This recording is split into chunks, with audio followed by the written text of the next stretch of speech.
ऐसा नहीं था कि वो कुछ गलत कह रहा था, वो तो बिल्कुल सच कह रहा था। कुछ दिनों से उसे अपनी पसलियों में दर्द तो हो रहा था, बहुत ज्यादा तो नहीं, लेकिन ये सच था।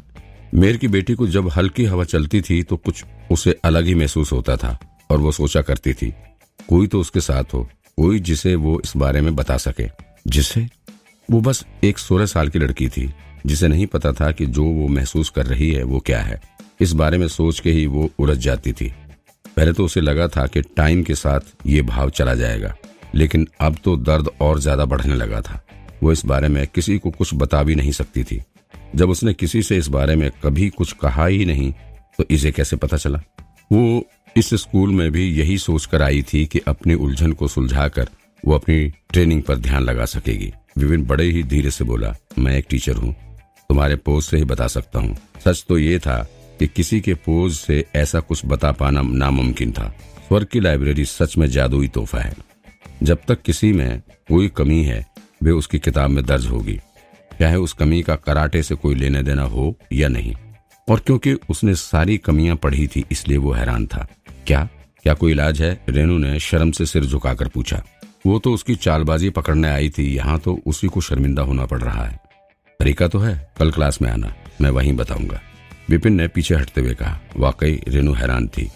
उसे अपनी तकलीफ के बारे में बहुत अच्छे से पता था, इसी कारण वो हमेशा गुस्से में रहती थी और चिड़चिड़ी भी। उसे तो लगा कोई इलाज नहीं है इस उलझन का। उसने सपने में भी नहीं सोचा था कि स्कूल में एक ऐसा टीचर उसकी तकलीफ इतनी आसानी से समझ पाएगा और उसे इलाज भी देगा। विपिन ने कड़क आवाज में कहा, अगर तुम्हें भरोसा नहीं है तो तुम किसी दूसरे टीचर से पढ़ सकती हो। रेनू ने जल्दी कहा, नहीं, मैं आपसे ही पढ़ूंगी। उसे स्कूल आए 2 ही दिन हुए थे, कोई डॉक्टर इलाज नहीं बता पाया था, लेकिन विपिन ने एक नजर में ही बता दिया वो वाकई एक अच्छा टीचर था। नजर मणि, क्या तुम अभी भी उसे रखना चाहोगी? विपिन ने मणि की ओर उंगली करते हुए कहा। रेनू को अब मणि का ध्यान आया। मणि के अंदर यहाँ हुई सभी बातें दर्ज हो गई होंगी। अगर कोई भी बात स्कूल में फैल गई तो वो मुंह दिखाने लायक नहीं रहेगी। नहीं, थोड़ा सा जोर लगाकर उसने मणि तोड़ दी। फिर उसने विपिन को देखा। वो गुस्से में तो नहीं था, लेकिन उसके चेहरे पर रहस्य का भाव था। उसने मणि छुपाई थी, फिर भी वो पकड़ी गई। ऐसे काबिल इंसान के 0 नंबर कैसे आ सकते हैं? शायद सच में इसे मशहूर होने ना होने से कोई फर्क नहीं पड़ता। कई महान लोगों की भी सोच यही होती है। इसी विचार के साथ ही रेनू के दिमाग में विपिन का नाम धोखेबाज से हटकर दुनिया के महान एक्सपर्ट की सूची में जुड़ गया। विपिन ने देखा कि उसने एक और स्टूडेंट बना लिया है। वो बोला, अपना टोकन ले जाओ, तुम्हें बिस्तर और किताबें मिल जाएंगी, साथ ही तुम्हें अपने रहने का भी इंतजाम करना पड़ेगा। क्लास कल से शुरू होगी। अचानक एक जोर की आवाज हुई और एक आदमी दौड़ा चला आया। वो हट्टा कट्टा था और खतरनाक भी लगता था। मैडम, उसने रेनू को झुककर कहा। अंकल, आप क्यों आए हैं? ये रेनू का नौकर ही था जिसे उसके दोस्त ढूंढने गए थे। वो बस रेनू को स्कूल छोड़कर जाने ही वाला था कि रेनू के दोस्तों ने उसे बताया कि रेनू 0 नंबर वाले टीचर की स्टूडेंट बनना चाह रही है और उसी टीचर ने रेनू से सफाई भी करवाई है। इतना सुनकर नौकर गुस्से से लाल हो गया। मैडम मेयर साहब की लाडली बेटी है। घर पर किसी की इतनी हिम्मत नहीं कि मैडम को कोई हुक्म दे, और इसने उसे सफाई करने के लिए कहा। बाथरूम की सफाई? इस आदमी की इतनी जुर्रत! अगर ये एक अच्छा टीचर भी हो तो भी ऐसा करने का किसी को हक नहीं, लेकिन इसने तो एक स्टूडेंट को लगभग पागल ही कर दिया था। मैडम इसकी स्टूडेंट कैसे बन सकती है? विपिन की ओर देखकर भी वो रेनू से बोला, मैडम क्या आप?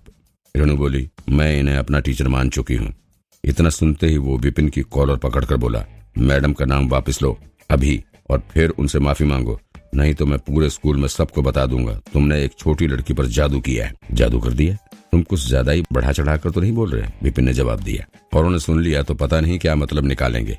भगवान जानता है, मैंने सिर्फ एक स्टूडेंट को दाखिला दिया है बस। मेरे साथ कोई खेल नहीं। मैडम बहुत टैलेंटेड है, तुम्हारे जैसे टीचर इन्हें क्या पढ़ाएंगे। अगर तुम अभी इन्हें छोड़ दोगे तो मैं इस मामले को यहीं रफा दफा कर दूंगा, नहीं तो मैं स्कूल के हेड के पास जाऊंगा और तुम्हें स्कूल से निकलवा दूंगा। नौकर चिल्लाया। रेनू ने उसे रोकने की कोशिश की। अंकल, ये आप क्या कह रहे हैं? मैंने अपनी मर्जी से इन्हें अपना टीचर बनाया, आप मेरी मुश्किल क्यों बढ़ा रहे हैं? उसे उसकी तकलीफ का इलाज मिलने ही वाला था जिसके लिए वो इस स्कूल में आई थी, और अब ये नौकर बात बिगाड़ रहा है। ये क्या हो रहा है? अपनी मर्जी से? नौकर चौंका। आपको सच में लगता है ये आपको सलाह दे सकता है? सलाह देना? रेनू ने ना में सिर हिला दिया। विपिन ने तो केवल कमी बताई थी, सलाह नहीं दी थी।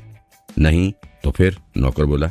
अब रेनू चीखी, बस अंकल, अब और पूछताछ नहीं। मैडम को इस तरह देखकर नौकर हैरान था।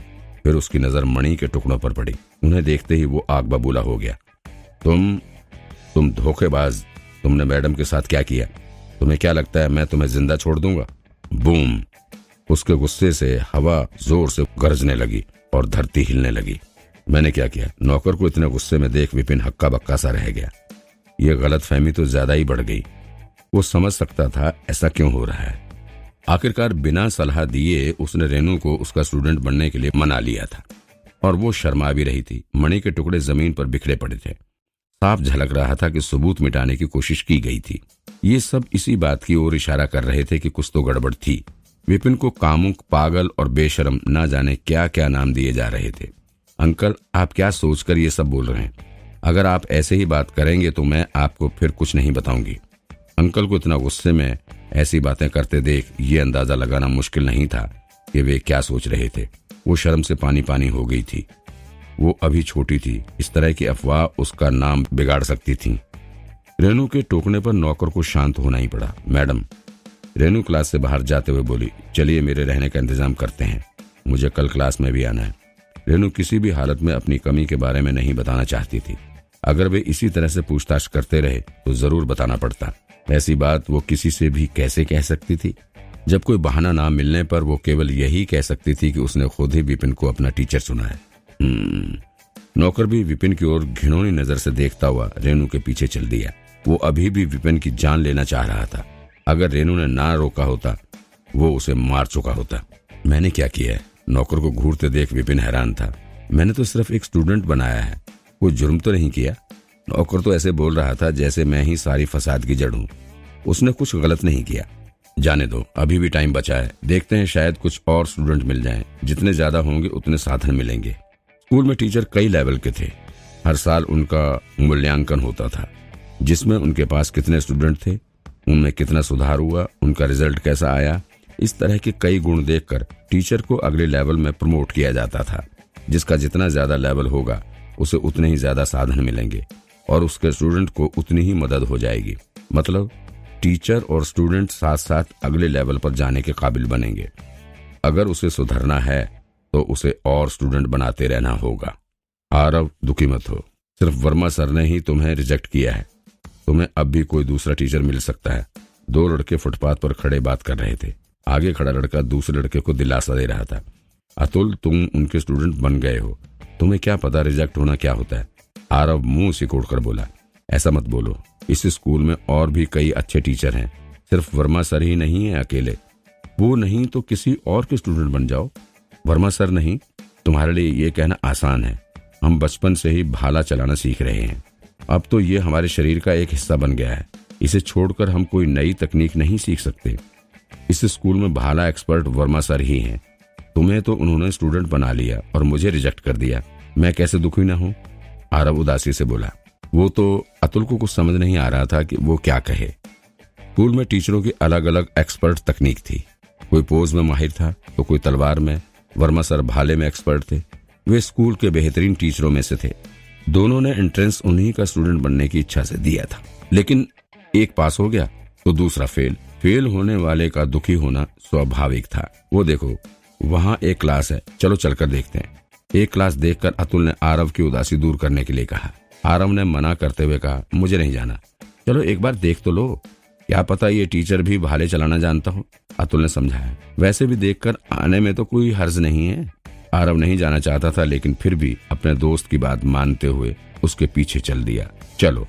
उस क्लास में विपिन ही बैठा था। वो और स्टूडेंट्स को ढूंढने बाहर जाने ही वाला था कि उसने दो लड़कों को अंदर आते देखा। अतुल बोला, नमस्ते सर। विपिन चौंक कर बोला, क्या तुम टीचर से मिलने आए हो? अतुल आगे बोला, हाँ, ये मेरा दोस्त है। ये बहुत टैलेंटेड है, खासकर भाला चलाने में। बचपन से ही इसने कई कंपटीशन में हिस्सा लिया है और सभी में जीत हासिल की है। मैं आशा करता हूँ कि आप इसे अपना स्टूडेंट बनाएंगे। आरव अतुल के हाथ खींचते हुए धीरे से बोला, अतुल। अतुल ने पीछे मुड़कर पूछा, क्या? आरव नाखुश होकर बोला, आसपास देखो। क्लास बहुत ही छोटी थी, सिर्फ 10 बच्चों के ही लायक। ये तो वाकई कुछ ज्यादा ही छोटी थी। क्लास का साइज टीचर की काबिलियत पर निर्भर करता था।